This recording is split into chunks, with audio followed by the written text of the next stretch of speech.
इंद्रायणी घाटावरती असणाऱ्या दर्शन रांगेचं रिलिंग जे आहे ते तुटलेलं आहे आणि नदीला जो आहे तो पूर या ठिकाणी आलेला आपल्याला पाहायला मिळतो। आपण जर पाहिलं तर NDRFची टीम जी आहे ती या ठिकाणी तैनात आहे। ही दर्शन रांगेची जुनी रेलिंग आपल्याला या ठिकाणी पाहायला मिळते। प्रशासनाकडून वेळोवेळी सूचना ज्या आहेत त्याही देण्यात आलेल्या आपल्याला पाहायला मिळतात। पाणी जे आहे ते वाढत चाललेलं आहे। आपल्याबरोबर या ठिकाणचे स्थानिक आहेत। पाणी जे आहे ते वाढत चाललंय। जुनी रेलिंग होती, जलपर्णी जी आहे ती वाढलेली आहे। किती वाजता तुटली, किती भाविक या ठिकाणाहून जात होते आणि काय झालं सर? दरवर्षी भाविक लोक ह्या रेलिंगवरनं पाया पडण्यासाठी माऊलींकडे जात असायचे, पण पाण्यामुळे हे रेलिंग सकाळी 9च्या दरम्यान तुटलेलं आहे। त्यामुळे आता प्रशासनाने पूर्णपणे हे बंद केलेलं आहे रेलिंगवरनं जायला, आणि सगळीकडचे रस्ते जे काय होते ते पण बंद केलेले आहेत त्यांनी। नाही, पण किती वाजता भाविक सकाळपासून तुम्ही इथे जात होते? किती लोड ही रेलिंग सहन करू शकत होती आणि पाऊस किती वाजता वाढला आणि किती वाजता हे सगळं सुरू झालं? हे बरोबर 11 ते 12च्या दरम्यान झालेलं आहे। पाणी जास्त 11 ते 12च्या दरम्यान वाढलेलं आहे। सततच्या पावसाने सर एवढा मोठ्या प्रमाणावर पाऊस कधीच झाला नव्हता आणि इंद्रायणी मातेला जो पूर आलेला आहे, तर प्रशासनाने ही खबरदारी अगोदरच घेतलेली होती की इथं या रेलिंगवरती दर्शनबारी जी आहे ती पूर्णपणे बंद केलेली होती।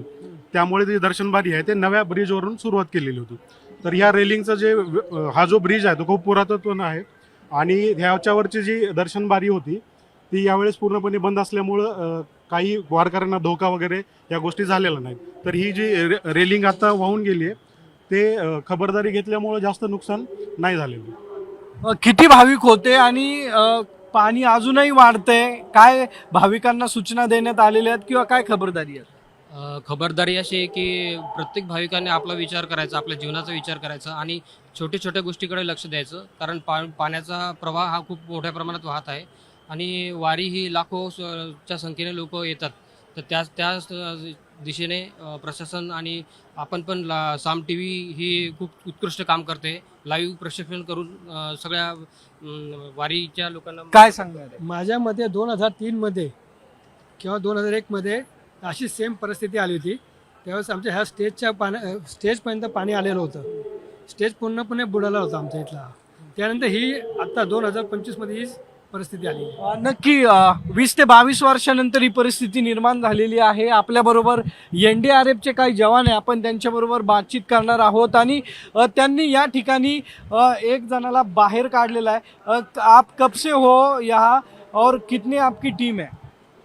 सर एक टीम है हमारा यहाँ पर, जिसमें हमने 2 शिफ्ट बंद रखे हैं। तो फर्स्ट टीम जो सुबह आई थी उसने रेस्क्यू किया। उसके बाद हम लोग 2 बजे शिफ्ट चेंज हो गया। उसके बाद हम लोग को नहीं पता उसके बारे में, एक बंदे को रेस्क्यू किया गया है। और भी पानी बढ़ रहा है? पानी तो 12 बजे रात से ही बढ़ना शुरू हुआ था, चूँकि हम रात में ड्यूटी कर रहे थे यहाँ पर, तो फुल नाइट ड्यूटी था, तो हमने देखा उसमें पानी का जलस्तर बढ़ रहा था। नक्की आपण जर पाहिलं तर आत्ताही पाणी जे आहे ते भरतंय। त्यामुळं प्रस्थानाच्या दिवशी असा पूर कधी आलेला नव्हता असं या ठिकाणचे रहिवासी आहेत किंवा येणारे वारकरी सांगतायत। त्यामुळे मोठी खबरदारी जी आहे ती प्रशासनाकडून घेतली जाते। कॅमेरामॅन आदर्श कटकेसह सागरवाड, साम TV, आळंदी। देश विदेशातील प्रत्येक घडामोडींचे लाईव्ह अपडेट मिळवण्यासाठी आता साम टीव्हीच्या सर्व सोशल मीडिया प्लॅटफॉर्मला लाईक, फॉलो आणि सबस्क्राईब करा। तसंच सर्व नोटिफिकेशनसाठी बेल आयकॉन प्रेस करायला विसरू नका।